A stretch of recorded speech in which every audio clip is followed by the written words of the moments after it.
કડી નજીક રાજપુર ખાતે ઇન્ડસ્ટ્રીયલ યુનિવર્સિટીમાં 5મો દીક્ષાંત સમારોહ યોજાયો। કડી નજીક રાજપુર સ્થિત ઇન્ડસ્ટ્રીયલ યુનિવર્સિટી ખાતે તારીખ 11 માર્ચ 2024ના રોજ 5મો દીક્ષાંત સમારોહ ભવ્ય રીતે યોજાયો હતો।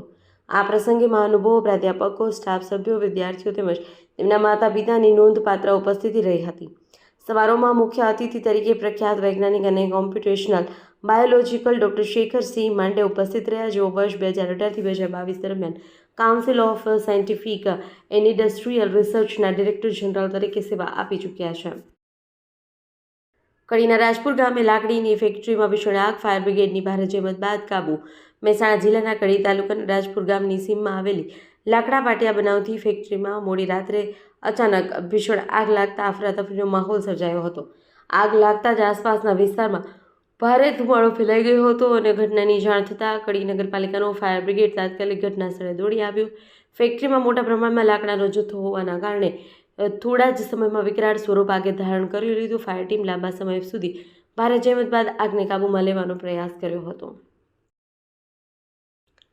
ઈરાન અમેરિકા યુદ્ધની અસર। મહેસાણામાં ગેસ સિલિન્ડર માટે લોકોની લાંબી લાઈનો। ઈરાન અને અમેરિકા વચ્ચે ચાલી રહેલા યુદ્ધના માહોલની અસર હવે સામાન્ય લોકોના રસોડા સુધી પહોંચતી જોવા મળી રહી છે। મહેસાણા શહેરના રાંધણ ગેસની અછત થવાથી અફવાઓ વચ્ચે આજે વહેલી સવારથી જ ગેસ એજન્સીઓ બહાર લોકોની લાંબી કતારો જોવા મળી। ગેસ સિલિન્ડર મેળવવા માટે લોકો વહેલી સવારથી જ એજન્સીઓ પાસે પહોંચી ગયા હતા, જેના કારણે અનેક સ્થળોએ ભારે ભીડ પણ જોવા મળી। લોકોમાં એવી ચિંતા જોવા મળી કે જો યુદ્ધ લાંબુ ચાલશે તો ગેસ સપ્લાય પર અસર પડી શકે છે। અફવાઓને કારણે ઘણા લોકો એકસાથે ગેસ સિલિન્ડર લેવા માટે દોડી રહ્યા, જેને કારણે એજન્સી બહાર લાંબી લાઈનો લાગી હતી। મહેસાણા શહેરમાં વિવિધ વિસ્તારોમાં રાત્રિના સમયે ધમધમતા ખાણીપીણીના બજારોમાં મહાનગરપાલિકાની ટીમે ઓચિંતું ચેકિંગ હાથ ધર્યું હતું। જાહેર રસ્તાઓ પર કચરો ફેંકી ગંદકી ફેલાવતા 30 જેટલા નાસ્તા સ્ટોલ ધારકો સામે કડક કાર્યવાહી કરી કુલ 13,600નો દંડ વસૂલવામાં આવ્યો। ઉપરાંત મોઢેરા ચોકડી પર રાધનપુર રોડ પર ટ્રાફિકને અવરોધતી 15 જેટલી લારીઓને પણ તંત્ર દ્વારા જપ્ત કરવામાં આવી હતી। વિસનગર નગરપાલિકા હોલ ખાતે પાલિકા પ્રમુખની અધ્યક્ષતામાં એક મહત્વની સાધારણ સભા યોજાઈ હતી। આ સભામાં શહેરના વિકાસલક્ષી કાર્યો અને આગામી નાણાકીય વર્ષના આયોજન અંગે વિસ્તૃત ચર્ચા કરવામાં આવી હતી। દાંતા તાલુકાના ગરેડા ગામમાં મંગળવારે રાત્રે જૂની અદાવતને કારણે થયેલા હુમલામાં એક વ્યક્તિનું મોત થયું છે, જ્યારે તેના 2 પુત્રો ગંભીર રીતે ઘાયલ થયા છે। પોલીસે આ ઘટનામાં 6 લોકો સામે ફરિયાદ નોંધવાની તપાસ કરી છે। મૃતકનું નામ ભીમાભાઈ મોતીભાઈ પરમાર છે। હુમલાખોરોએ તલવાર જેવા હથિયાર વડે ભીમાભાઈ અને તેમના 2 પુત્રો પર હુમલો કર્યો। હુમલામાં ભીમાભાઈનું ઘટના સ્થળે મૃત્યુ થયું છે। અમીરગઢ બોર્ડર ચેકપોસ્ટ પરથી પોલીસે દારૂની મોટી હેરાફેરી ઝડપી પાડી છે। એક ટાટા ટ્રકના ચોરખાનામાંથી 6.50 લાખ રૂપિયાથી વધુનો વિદેશી દારૂનો જથ્થો પકડાયો છે। પોલીસે કુલ 18.44 લાખ રૂપિયાનો મુદ્દામાલ જપ્ત કર્યો છે। બનાસકાંઠા પોલીસે ટાટા ટ્રકમાંથી 1,740 બોટલ ટીન વિદેશી દારૂ જપ્ત કર્યા છે, જેની કિંમત 6,25,921 રૂપિયા આંકવામાં આવી છે। દારૂ ઉપરાંત ટ્રક સહિત કુલ 18,44,154 રૂપિયાનો મુદ્દામાલ કબજે કરવામાં આવ્યો છે।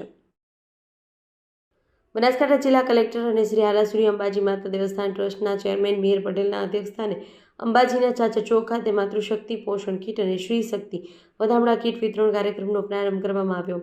સરકાર અને શ્રી આરાસુરી માતાજી દેવસ્થાનમ ટ્રસ્ટના સંયુક્ત ઉપક્રમે બનાસકાંઠા જિલ્લાના દાંતા, હડાદ અને અમીરગઢ તાલુકાના સગર્ભા માતાઓ અને નવજાત દીકરીઓના આરોગ્યની જાળવણી માટે આ વિશેષ ઝુંબેશ હાથ ધરવામાં આવી હતી। બનાસકાંઠા જિલ્લાનું ડીસા શહેર ડીસા ઉત્તર ગુજરાતનું સૌથી ગરમ શહેર બન્યું। 10 માર્ચે મહત્તમ તાપમાન 41 ડિગ્રી સેલ્સિયસ નોંધાયું, જેના કારણે માર્ચ મહિનાની શરૂઆતમાં જ કાળઝાળ ગરમીનો અનુભવ થયો। ગરમીના પ્રકોપને કારણે ડીસા શહેરના માર્ગો સુમસાન જોવા મળ્યો। માર્ચના પ્રારંભમાં જ ગરમીનો પારો ઉચકો થતાં મોટી સાવચેતી રાખવી અનિવાર્ય બની છે। થરાદ જામપુર રોડ પર આજે એક સ્કૂલ બસ અને ઇકો કાર વચ્ચે અકસ્માત સર્જાયો। ઘટનામાં ઇકો કારમાં સવાર 3 લોકોને ગંભીર ઇજાઓ પહોંચી હતી। પ્રાથમિક માહિતી અનુસાર બોરોલ હાઈસ્કૂલથી બસ બાળકોને લેવા જઈ રહી હતી। એ સમયે પાછળથી આવી રહેલી ઇકો કાર બસ સાથે અથડાઈ, જેના કારણે અકસ્માત થયો હતો। દેશ અને દુનિયાના સમાચાર જોવા માટે અમારી ચેનલ MG લાઈવ ન્યૂઝને સબસ્ક્રાઇબ કરો અને બેલ આઇકોન પર ક્લિક કરો, જેથી રોજે રોજની અપડેટ આપને મળતી રહે। સાથે જ અમારું ફેસબુક અને ઇન્સ્ટાગ્રામ પેજને પણ ફોલો કરો।